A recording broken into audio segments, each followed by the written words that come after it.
Good morning मित्रांनो. तर आज आपल्या ब्लॉगची सुरुवात होत आहे या सुंदर अशा डोंगरांच्या नजाऱ्यांनी. पाहू शकता तुम्ही सुंदर असे डोंगर, त्यावर जमलेलं हे धुकं एकदम मन प्रसन्न होत जातं सकाळी सकाळी अशा नजाऱ्यांनी. आणि आज आपण थांबलेलो आहोत कुन्हार येथे. कुन्हार येथे आता पुढचा प्रवास आपला असणार आहे तो म्हणजे ताबो. ताबो हा एक हिस्टॉरिक प्लेस आहे. खूप वर्ष जुना इतिहास आहे या ताबोचा. तो इतिहास पुढे तुम्हाला सांगेन. त्यापूर्वी आता चाललो आहे नाश्ता करायला. आम्ही आलो ब्रेकफास्ट करण्यासाठी. तर ब्रेकफास्टला सगळे आम्ही लेट झालो ॲक्च्युली. सर्वांचं ब्रेकफास्ट ऑलमोस्ट करून झालेलं आहे. मला लेट झालं यायला. आम्ही आता निघालो आहोत नाकोच्या दिशेने. तर कुठेही निघण्याआधी गणपती बाप्पा मोरया, मंगल मूर्ती मोरया, एकविरा माते की जय. माझ्या उजव्या बाजूला जे तुम्ही बघत आहात जे ग्रीन कलरचे पत्रे लागले आहेत ती रिकॉन्ग सिटीचा बस स्टॉप आहे. समोर जे तुम्ही बघत आहात ती रिकॉन्ग सिटी आहे. एवढ्या हिमालयाच्या डोंगरावर एवढी मोठी सिटी बघायला खूप छान वाटतं आणि खूप छान नजारा आहे या सिटीचा.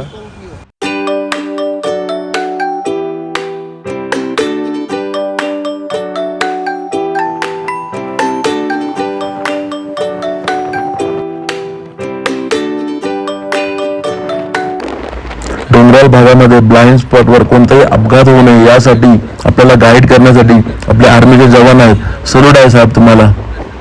सल्यूट आहे इंडियन आर्मीला.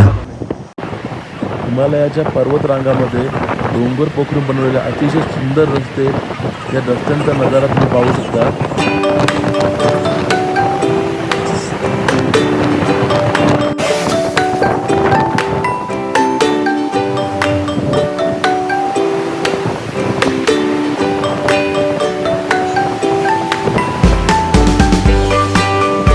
मित्रांनो, आम्ही आता काबोच्या दिशेने जात असताना आम्हाला एक छोटासा धबधबा दिसला.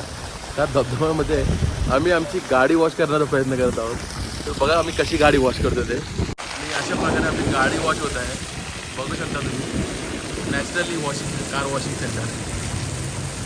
खूप चांगल्या प्रकारे गाडी वॉश होत आहे. एक कार वॉश झालेली आहे. आता दुसरी कारची वॉशिंग चालू आहे. बघू शकता तुम्ही कशा प्रकारे कार वॉश होत आहे आमची. गाडीवरची धूळ आपल्याला धूळ निघून जाते. जेवढी होते तेवढी आम्ही साफ करण्याचा प्रयत्न करत आहोत. आणि कपडा मारण्यासाठी कोणी रेडी नाही आहे. आणि या अशा नजाऱ्यासोबत आम्ही आमची कार वॉश केलेली आहे आणि सर्वांनी त्याची मजा घेतलेली आहे त्या कार वॉशची. 2 कार वॉश झालेल्या आहे. आता ही तिसरी कार आमची वॉश होत आहे आणि खूप चांगल्या प्रकारची पण आहे. ब्लॅक कलर आहे. तिला वॉशिंगची जास्त आवश्यकता होती त्यामुळे तिला वॉशिंगला घेतलेली आहे. तिच्यावर सनरूफ होता. सनरूफवरती आम्हाला धुकी होती त्याची की त्यात पाणी जायची. आता आम्ही चाललो नाकोला. नाको जो आहे तो कुन्हार विलेज जिथे आम्ही काल थांबलो होतो तिथून 70 to 80 किलोमीटर काहीतरी लांब होता. तिथे जात असताना मध्ये जो आम्हाला एक स्पॉट भेटला तिथे वरून धबधब्यातनं पाणी येत होतं. तिथे आम्ही कार वॉश करण्याचा आनंद घेतला आणि जर घाण झालेल्या कारही आमच्या वॉश झाल्या. हा आहे इकडचा शूटिंग स्टोन एरिया. इथे कधीही पाऊस असो वा नसो इथे वरून दगडं पडत असतात डोंगरावरनं. आणि हा खूप केअरफुली इथं ड्राईव्ह करावे लागते कारण की कधीही दगड येऊन आपल्या गाडीला लागू शकतो. त्यामुळे केअरफुली ड्राईव्ह करावे लागते. आता आम्ही थांबलो आहोत पेट्रोल भरण्यासाठी आणि पेट्रोल पंप तुम्ही बघू शकता. हा पेट्रोल पंप आहे. हा बघा कशा प्रकारे पेट्रोल पंप बनवलेला आहे. आणि इथं आमच्या गाड्यामध्ये पेट्रोल भरण्याचं काम चालू आहे. आणि आम्ही जिथे पेट्रोल भरायला थांबलो आहोत त्याच्या अगदी वर मिलिटरी बेस कॅम्प म्हणजे आपल्या आर्मीचं बेस कॅम्प आहे. इथे आर्मी आपल्या सेवेसाठी तत्पर असणाऱ्या हिमालयाच्या पर्वतामध्ये आर्मीमध्ये असणारी आपले सैनिक ते इथं राहतात. पूर्णतः तुम्हाला दाखवू शकत नाही परंतु जेवढं दाखवतं आहे तेवढं दाखवते मी. आता आमचा फ्युल ब्रेक चालू आहे. फ्युल ब्रेकमध्ये डिस्कशन चालू आहे पुढे काय करायचं सर्वांचं चालू डिस्कशन. नाकोला जात असताना आम्ही एक रिफ्रेशमेंट ब्रेकसाठी थांबलो आहोत. रिफ्रेशमेंट ब्रेक बरोबरच फोटोशूटचा चालू आहे आमचा. रिफ्रेशमेंट ब्रेकसोबत फोटोशूटचा चालू आहे. बघा आमचे मित्र सर्व फोटो काढण्यामध्ये व्यस्त आहेत. आणि ही पर्वत व्हॅली एवढी सुंदर आहे की ही बघण्यासाठी आम्ही थांबलो आहोत आणि तुम्हाला ही दाखवण्यासाठी. बघा कशी आहे ही पर्वत व्हॅली. आणि या डोंगराचा रंगसुद्धा वेगळा आहे. ह्याच्यावर सूर्यकिरण पडल्यानंतर हे सोनेरी कलरचे दिसतात अशी ही पर्वत व्हॅली आहे. फोटो काढत असताना फोटो काढता काढता आमचा एक मोबाईल खाली पडला आणि तो मोबाईल रेस्क्यू करण्यासाठी आमचा मित बघा कशी मेहनत करतोय. एक रस्सी पकड, एक रस्सी पकड, रस्सीला पकड. भेटत मरा जाऊ दे, चल.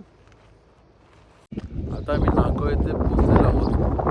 नाकोबद्दल सांगायचं झालं तर नाको हा हिमालयातील सर्वात उंच पर्वतावर बसलेलं गाव आहे. हिमालयात जेवढे पर्वत आहेत त्यामध्ये सर्वात मोठा पर्वत जो आहे तो नाको जो आहे तिथे आहे. नाकोमध्ये एक मॉनेस्ट्री आहे, ती अति प्राचीन काली आहे.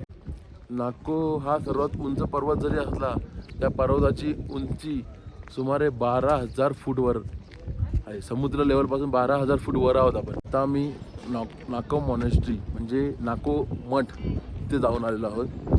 नाको मठ हा खूप हिस्टॉरिक आहे.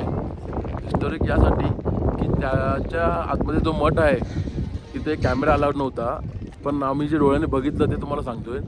तो हिस्टॉरिक यासाठी आहे की त्याच्या भिंतींवर पूर्ण चित्र ड्रॉइंग काढलेले आहेत आणि त्या ड्रॉइंगमध्ये पूर्ण जे एम्ब्रॉयडरी आहेत साईडला ते पूर्ण सोन्याचे आहेत. आता आम्ही नाको मॉनेस्ट्री बघितली. आता आमचं चालू आहे फोटोशूट. सुंदर असा नजारा आहे पाणी, त्या नजाराच्या मागे आमचं फोटोशूट चालू आहे नजारांबरोबर. आता आम्ही नाको गावातनं चालत हा बघा नाको गाव आहे, इथून चालत आम्ही नाको लेककडे चाललो आहोत. तिथं पुढे जाऊन दाखवतो तुम्हाला नाको लेक कशी आहे. तत्पूर्वी तुम्ही हा गाव बघा कसं त्यांचं विंटेज टाईप गाव आहे. हॅलो, त्यांच्या नाको गावातून चालत जात असताना नाको लेकपर्यंत पोहोचलेलो आहोत. ही आहे नाको लेक. एकदम ग्रीनिश वॉटर आहे इथे. एवढ्या उंचावर असं लेक असणं हे पण एक बघण्यालायक आहे. तुम्हीही बघा कशी लेक आहे. नाको लेकमध्ये पोहोचल्यानंतर हा आमचा फोटोशूट चालू आहे. सर्वजण फोटो काढण्यासाठी रिझर्वेशन करतायत. फोटो काढण्यासाठी जागा रिझर्व करतायत. दुसरी कुठे जास्त असे म्हणजे क्रिएटिव्ह जागा नाही आहे इथे. मी आता दुपारचे वाजले आहेत 3:15 आणि अजूनपर्यंत लंच केलेलं नाही आहे. सगळ्यांच्या पोटात कावळे ओरडत आहेत कारण की इथं लंच करण्यासाठी हॉटेलच भेटत नाही आहे. जिथं हॉटेलला थांबतोय ते बोलतात की 1 तास लागेल, 2 तास लागेल जेवण रेडी करून द्यायला. त्यामुळे आता पुढे आलो आहे, एक हॉटेल भेटलं आहे, तिथं भेटते आता जेवण मला. तर आम्ही इथं जेवतो आणि पुढचा प्रवास तुम्हाला दाखवतो. जेवायला स्पेशल काही भेटत नाही आहे. आम्ही इथे तुप्पा आणि हे मोमोज खाऊन झालेले आहेत. मोमोज ऑर्डर केले आहेत. तुप्पा ही इकडची स्पेशल डिश आहे, ती ऑर्डर केली आहे आम्ही. आपण जर कुन्नारवरून नाकोच्या दिशेने प्रवास करत असाल तर तुम्ही तुमचा जेवण कॅरी करा, कारण की रस्त्यामध्ये एकही ठिकाणी चांगलं जेवण नाही आहे. आणि जिथं जेवण भेटतं तिथं ते सांगतात की तुम्हाला 1 ते 1.5 तासांनी तुम्हाला जेवण आम्ही फ्रेश बनवून देऊ. त्यामुळे जर आपल्याला भूक लागली असेल तर आपण भूक सहन होणार नाही. त्यामुळे जर तुम्हाला कुठे जेवण भेटला तर तुम्ही जेवण घ्या किंवा जेवण कॅरी करा. ही आहे आमची आजची वॉटर क्रॉसिंग. खूप हाय वॉटर क्रॉसिंग आहे, बघू शकता तुम्ही. वॉटर क्रॉसिंग हाय वॉटर क्रॉसिंग आहे. आणि आमच्या गाड्या निघाल्या आहेत पुढे वॉटर क्रॉसिंगने.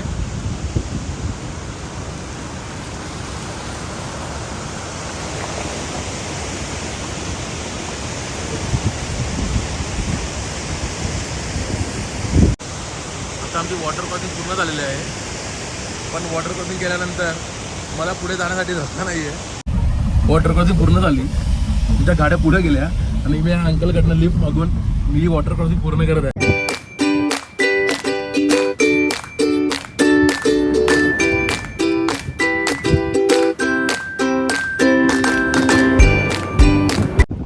आता तुम्ही माझ्या मागे जो बघू शकता हा जो आहे डोंगर तो पूर्ण मुलतानी मातीचा डोंगर आहे. तो बघा तुम्ही कसा आहे तो डोंगर. हा आहे मुलतानी मातीचा डोंगर. पूर्णतः मुलतानी मातीने बनलेला हा डोंगर आहे. फायनली आम्ही स्पिती व्हॅलीमध्ये एंटर झालेलो आहोत. बर्फाच्या ग्लेशियर खाली बर्फ थोडा वितळलेला आहे. आता आम्ही पोहोचलो आहोत गियो मॉनेस्ट्री. गियो मॉनेस्ट्रीबद्दल सांगायचं झालं तर इथं गियो मॉनेस्ट्री म्हणजे इथं 500 वर्ष जुनी मम्मी. तर मम्मी तुम्हाला माहिती असेल, तुम्ही बघितलं असेल मूवी वगैरे, तशी ती मम्मी तिकडे आहे. जर आतमध्ये शूट करून दिलं तर तुम्हाला दाखवायचा प्रयत्न करेन. तुम्हाला मग सांगितलं मी आम्ही गियू या गावामध्ये आलो ही मम्मी बघायला. ही गियू मम्मी ही 500 वर्षापासून ते असे याच्यामध्ये बॉक्समध्ये ठेवलेले आहे. तुम्ही बघू शकता कसं आहे ते. आम्ही गियो या गावामध्ये आलो होतो. ही माझ्या मागे बघाल ही मॉनेस्ट्री आहे आणि एक प्राचीन कालीन एक मम्मी द मम्मी म्हणून आपण बघितले असेल ते इथं आहेत. तेही तुम्हाला दाखवली. मी आता आहोत इंडिया तिबेट बॉर्डरवर बघू शकता. आता या वॉचमध्ये झाले 6:15 म्हणजे आपल्या इंडियन टायमानुसार झाले 6:15 आणि आमच्या मोबाईल फोनमध्ये आम्ही तिबेट बॉर्डरवर असल्या कारणाने तिबेटचं नेटवर्क जॉईन झाल्याने तिबेटचा टाईम येते फोनमध्ये. तुम्ही बघू शकता 8:44 रात्री दाखवत आहेत. गियो मॉनेस्ट्रीमध्ये ती मम्मी बघून आणि थोडे फोटोशूट केले या मंदिरबद्दल बरोबर. आता निघालो आम्ही ताबोच्या दिशेने. ताबो इथून काहीतरी 50 किलोमीटर्स लांब आहे. तर बघूया पुढे जाऊन ताबोला काय सिच्युएशन आहे. तुम्हाला इथं तर खूपच थंडी आहे. पूर्ण हात एकदम थंड झालेत आमचे. आता आम्ही पोहोचलो आहोत ताबोमध्ये. ताबोमध्ये एक हिस्टॉरिक मॉनेस्ट्री आहे. ती मॉनेस्ट्री ॲक्च्युली आम्ही आता एक्सप्लोअर करणार नाही आहोत. ॲक्च्युली आता लेट झाला आहे खूप. आम्ही ती मॉनेस्ट्री उद्या एक्सप्लोअर करू आणि त्याबद्दलची जी काही माहिती जमा करता येईल मला ती जमा करून मी तुमच्यापर्यंत पोहोचवेन. हॉटेलमध्ये चेक इन करून फ्रेश होऊन आता जेवणासाठी आलेलो आहोत. बघू शकता आमचं जेवण इथे चालू झालेलं आहे आणि जेवणासाठी आम्ही सेल्फ मेड गाठ्याची भाजी बनवलेली आहे. घरून गाठे आणले होते ते गाठ्याची भाजी बनवली आहे आणि भजी. आमचं जेवण झालेलं आहे आणि आता चाललो आहोत आम्ही झोपायची तयारी करत आहोत. तत्पूर्वी ब्लॉग पूर्ण बघा, लाईक करा, कमेंट करा आणि शेअर करा. चला गुड नाईट, स्वीट ड्रीम.